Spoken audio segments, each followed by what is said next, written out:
To put it into context, that we're doing it on Palm Sunday weekend, I guess Palm Saturday, as they say. We remember Jesus entering into Jerusalem, and in 5 days, Jesus would be dead. He thought he was coming in with all this glory and all this fanfare, and how quickly it unraveled, and he would experience his own death on Good Friday, as we now call that.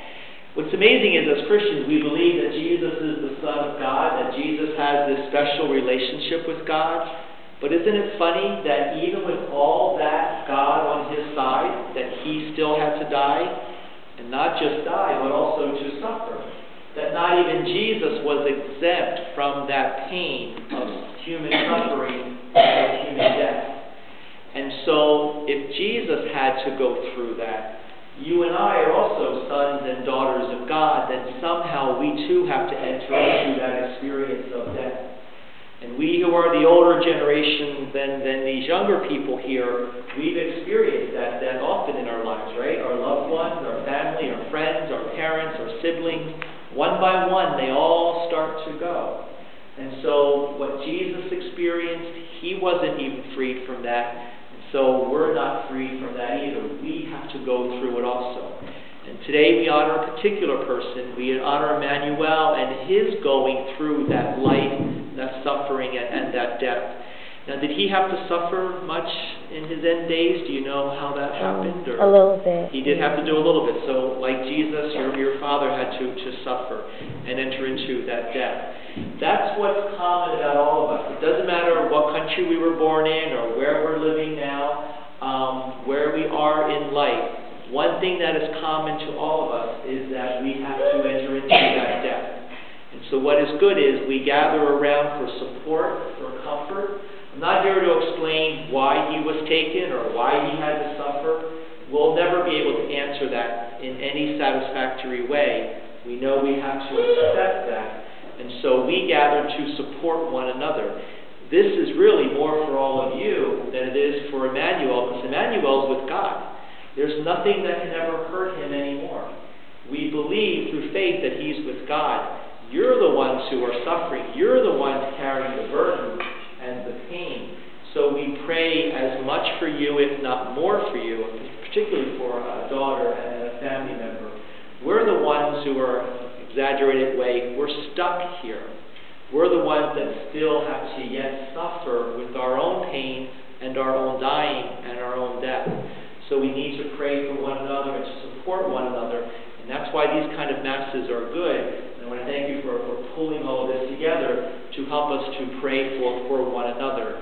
And particularly for you as the daughter, because it's got to be hard being separated from your family at this time, and the distance and the mileage and all of that. It's not easy, but hopefully this will bring some comfort. As this is Palm Sunday weekend, we know a week from now it's going to be Easter. What our faith teaches us is that death is not the end.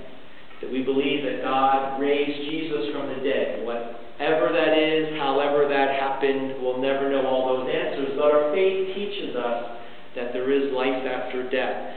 We have to keep hoping in that.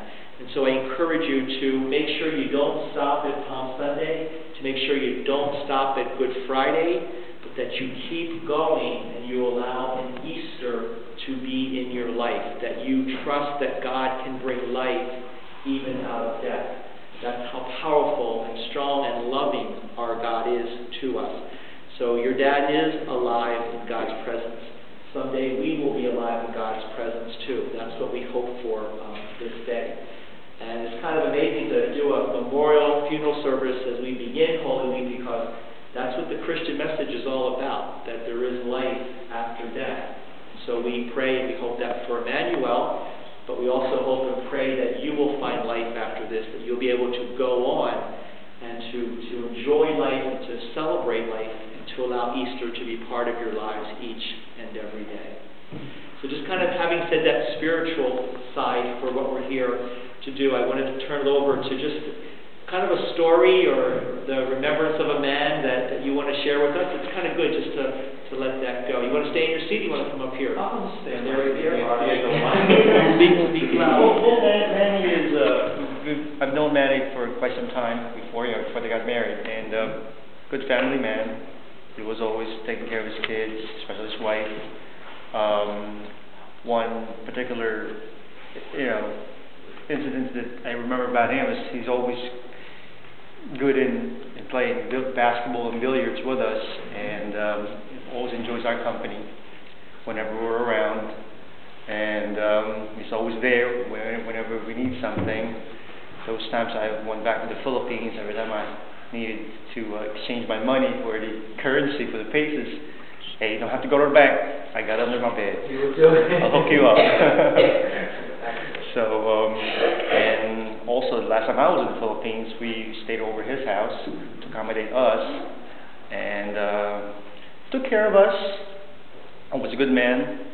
Like I said, he's very good with his family, and when this news came about that he passed away, we were all shocked and sad. How old was he?